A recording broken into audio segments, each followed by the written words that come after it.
Iran's supreme leader praises security forces who crack down on protesters. So what message is Ayatollah Ali Khamenei sending to Iran and the world? This is Inside Story.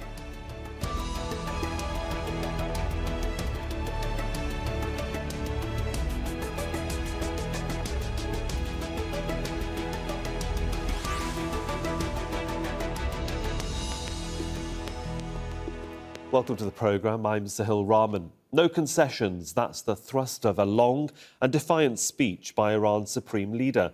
Ayatollah Ali Khamenei rejected protesters' demands for reforms, calling them rioters. He was addressing members of the Basij, a paramilitary group. Hundreds of demonstrators have been killed since the death of Mahsa Amini in police custody in September. The protests have turned into one of the biggest challenges to Iran's clerical leadership since the 1979 Islamic Revolution.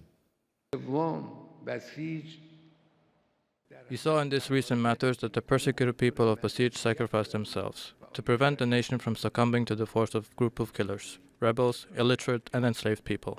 They sacrificed themselves to prevent the cruelty of another.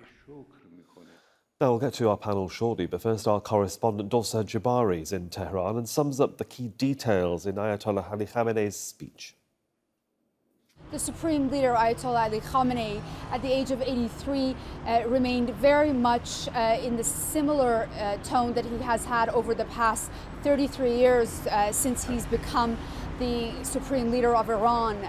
He said that there are still Western powers trying to bring down the Islamic Republic that had a revolution in 1979. He said that it is the role of the Basij members to make sure that the ideologies of the revolution continue. He also said that rioters, as he called them, will pay the price for their actions and will undoubtedly be dealt with. To let you know, there are now 6 people that have been handed down death sentences in Iran for their roles in the riot. The official charge is one that is waging war against the state. There are over 1,100 people in Tehran that are now facing trial and have been indicted. According to human rights group, there are over 17,000 people who have been detained since the protests began. And the supreme leader also took the time to talk about the United States and the ongoing negotiations with that nuclear deal of 2015. He said that we cannot continue to make concessions.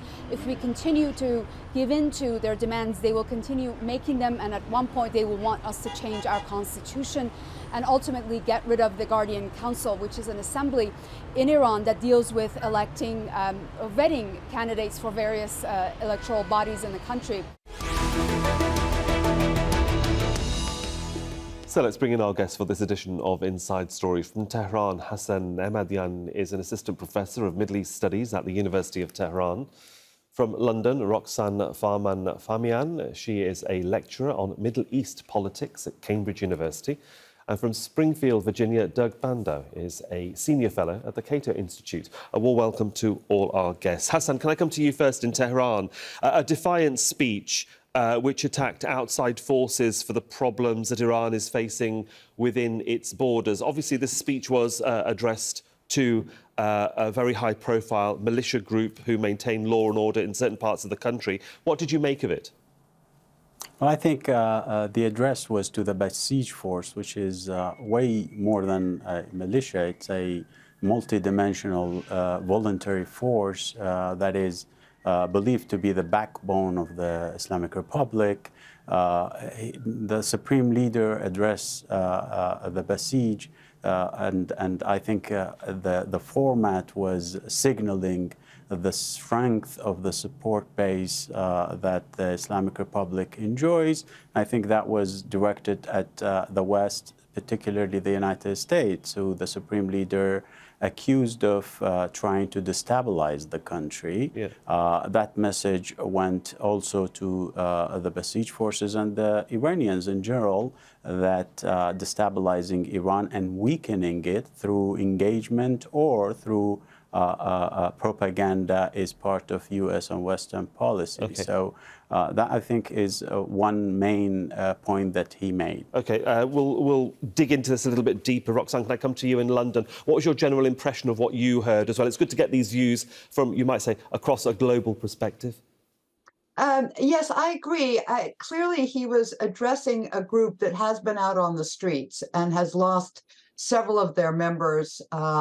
There's some 40 members of the Basij that apparently have lost their lives as part of the containment of the uprisings from their perspective.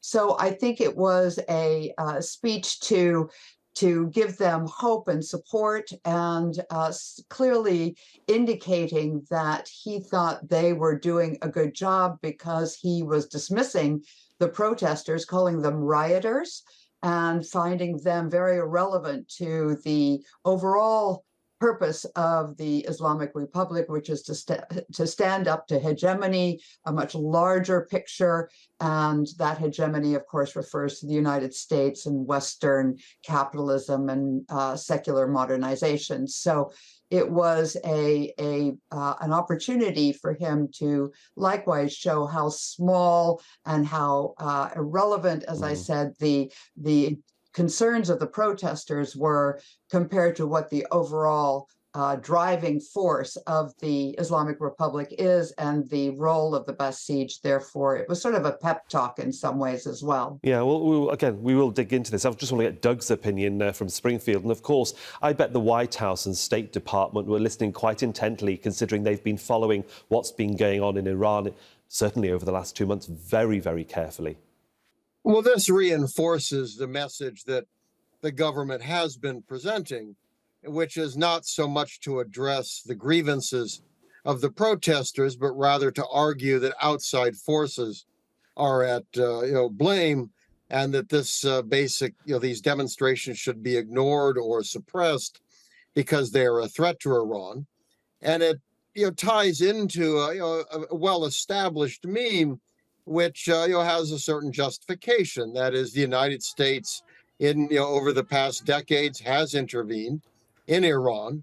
So this is kind of pulling that history forward, especially to a younger audience, and is a way of trying to dismiss the troubles now and to play upon nationalism to support the regime. OK, we'll talk about the the tenuous relationship with the United States a little later. Hassan, can I just come back to you? And if we just focus on the recent upheaval, the death of Mahsa Amini in police custody, the issues of the headscarf and the way women dress, in a general and more wider approach, how much of what we've seen on the streets is about personal freedoms and civil liberties in Iran? And what's your impression of the way that the authorities have been trying to deal with that shift over the years as we live in a more modern world, and you can't stop those influences even penetrating into Iran? Of course, there is much frustration in segments of Iranian society about the policies that have been, in place.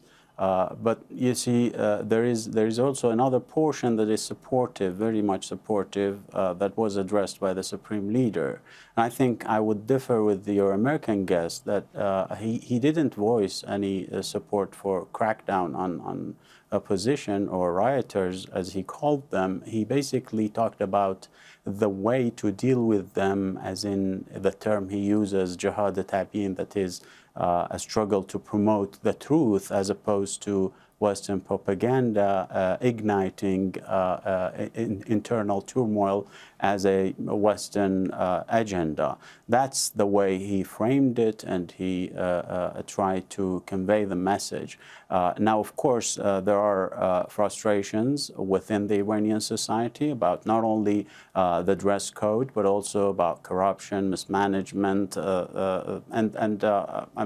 he has repeatedly also spoke about them and talked about the need for reformation in many ways and the need for the administration to deal with those grievances. But at the same time, he also distinguished those criticisms and protesters and protests from the rioters, as he called them, saying that these are things that basically are ignited by the West and are a continuation of the policy to destabilize the country. I'll just jump in there, Hassan, because I'm going to come to Roxane. It's so easy, isn't it, to blame the West or infiltrators. At the end of the day, these are Iranians on Iranian soil, complaining about whatever they want to complain about to the anger of the authorities. Roxane, can I just come in here? Because for the supreme leader to talk publicly on television as well, even if it is to this Basij militia group,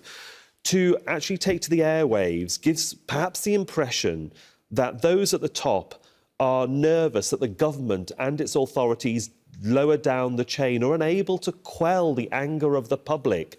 And it's up to the supreme leader to basically, you might say, tighten the rope, beat them over the head, however you want to describe it, but to tell the public, hang on a second, we're still in charge and this is how it's going to happen. It's a message that then reverberates to various elements of the security services.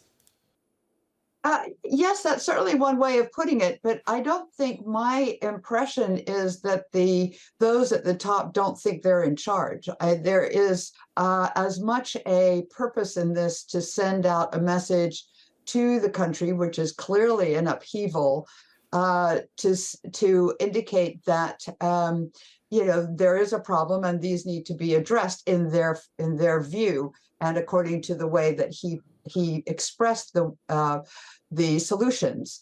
So I think that we misunderstand Iran to think that those at the top are at all concerned about their position. There have not been strikes. There have not been large labor groups joining the protests, although they are widespread and have been quite continuous. The fact of the matter is that they are not as big as some of the previous protests, and the government itself does not feel as though they're responding incorrectly by exercising this level of repression, because they feel as though there are other groups. There have been very large sets of mourners that have turned out to in response to the deaths of a number of those in authority. So they feel that's not being covered as much by the foreign media, certainly the Western media.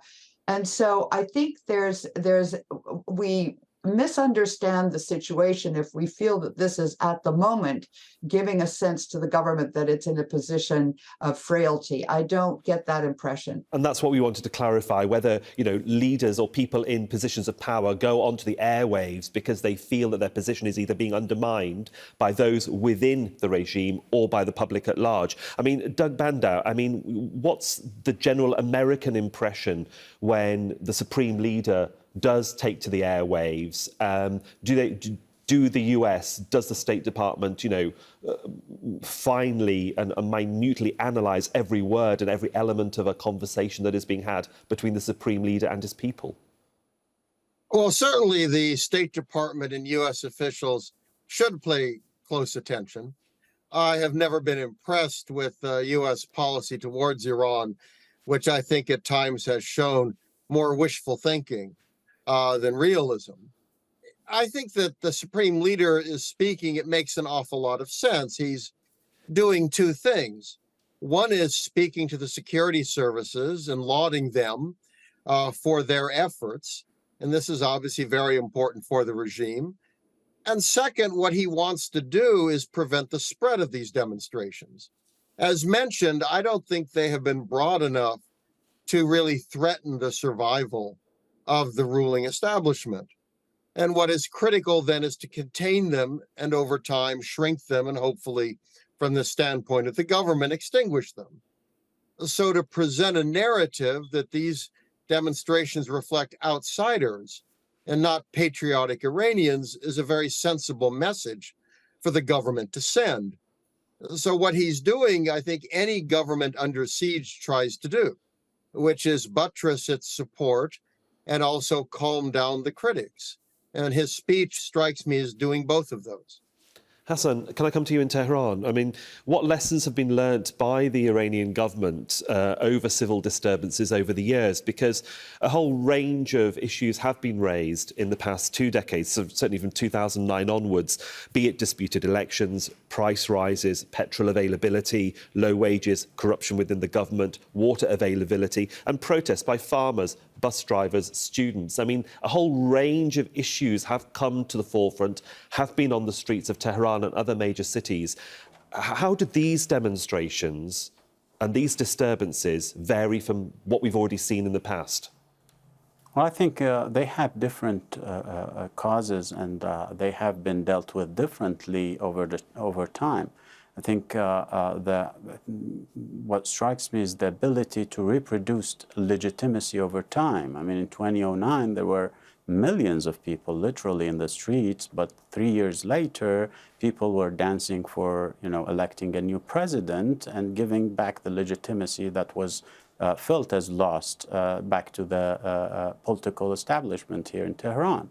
And I think the Islamic Republic have learned over time how to basically come to terms with the different challenging voices raised within through some reforms and through some new instruments and ways to deal with them. This is part of the equation, but what's new, I think, in the debate is, and I think the Supreme Leader didn't make that much new points on this, but what came new was that the message to the United States and the West that these will not lead to concessions. I think this message was very strong. He came with different examples of previous Western, influences trying to extract more concessions from Iran, saying that this will not happen. We did that back in 2015 with the JCPOA, and they basically reneged on their commitments. Now they want more. And he put it very clearly that he is not willing to allow that to happen again. So I think that message is the main point in the speech, and he basically talked about the internal rioters slash protesters and the way to deal with them is through spreading the truth that is facing the disinformation, misinformation that is poured in the scene from the West, as he puts it. Yeah. But I think the policy point of his speech was that no concessions, don't bank on this. We will not yield any new compromises to the West, particularly to the United States. That is backing these protesters against, according to the Supreme Leader. Yeah, I mean, Roxane, can I bring you in here? Because, any disturbances in Iran are often blamed on outside forces. We hear that time and time again coming out of Iran. Of course, let's talk about the JCPOA, that nuclear agreement that was supposed to halt Iran's nuclear development and the option was to lift sanctions and to help with the Iranian economy. That all fell apart under the Trump administration, for our viewers who are watching this. But the whole issue of concessions is something that Iran is not willing to bargain on. And as Hassan just said, it's sort of like a bit of a red line. But from your understanding, for the people you talk to inside and outside of Iran, behind closed doors, are there any sort of mutterings or murmurings that some sort of negotiation has to happen at a political level and concessions and leeway, give and take, have to occur in some shape or form, even if it's not around the JCPOA, but in a lead up to the JCPOA being, you might say, reformed in some fashion? Well, of course, they have been negotiating for over a year, ever since Biden, or 2 years after Biden came on to took the presidency. So I think the negotiations had reached concessions on both sides. But I think in many ways, for Khamenei, the supreme leader, the risk is, of course, much greater because there is no guarantee the U.S. can give him that they won't withdraw again. And the greatest setback he could encounter would be to renegotiate and sign on the dotted line and then have the United States withdraw again, and in many ways, in his view, betray him a second time. That would truly mark his tenure as a failure.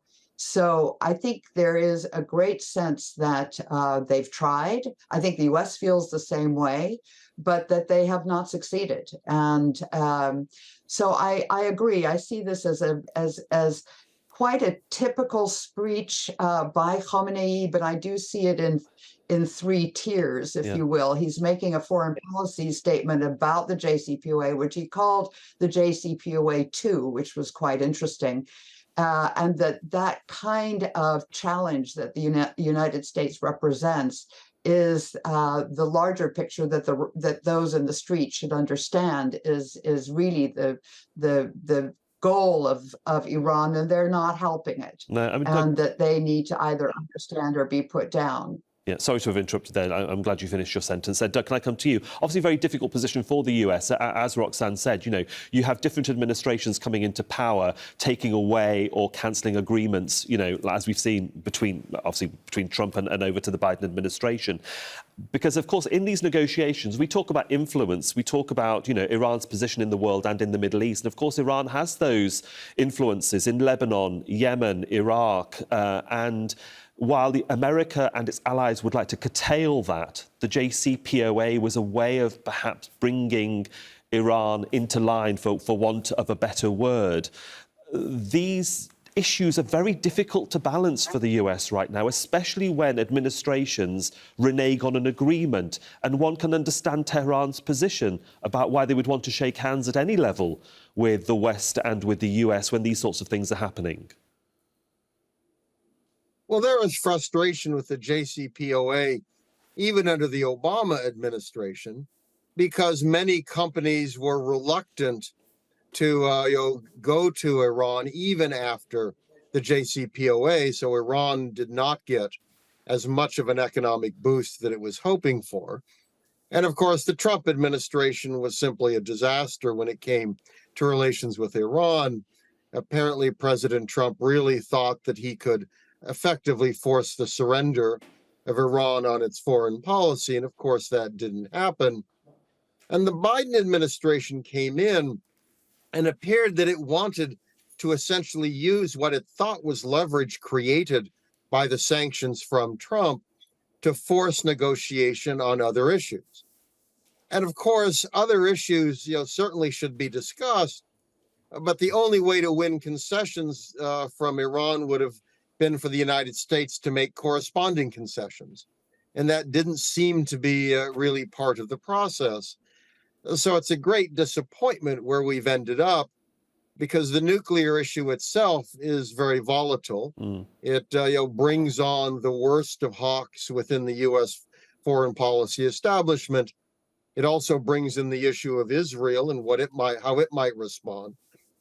And then on top of that, of course, what we see is trying to move forward on any other issues to be much more difficult without a resolution of the nuclear issue. OK, well, coming to the end of our programme, I'd like to give the final thought to Hassan in Tehran about where you think this will all end. Can these protests come to an end naturally? Will they die out naturally, or will they continue? What's your general sense of what you see and hear in Iran right now? Well, recently we've seen them, basically, decreasing in the streets and in the universities where I teach, basically. So I think, when the process is lengthy and there is no leadership leading protesters, and they turn to incorporate rioters, the end is quite clear, taking into account previous experiences. They will die down eventually because the society will not back insecurity coming with the rioters in the streets. Initially, they were not that violent, but over time they took a violent path that rendered them away and distant from the society. And I think this actually led to them shrinking over time. And I think the political system doesn't need to do much about them to distinguish them or push them away from the major society that is not there in the streets now. OK, we shall see what does happen, certainly in the coming weeks. For the moment, we have to end it there, I'm afraid. But I'd like to thank Hassan Ahmadian in Tehran, Roxane Farmanfarmaian in London, and Doug Bandow in Springfield. Thank you all for joining me on this edition of Inside Story, and thank you for watching as well. You can see the programme again anytime by visiting our website at aljazeera.com, and for further discussion, go to our Facebook page. That's facebook.com/AJ Inside Story. You can also join the conversation on Twitter. Our handle there is @AJ Inside Story. From me, Sohail, Rahman, and the entire team here in Doha, thank you very much for your time and your company.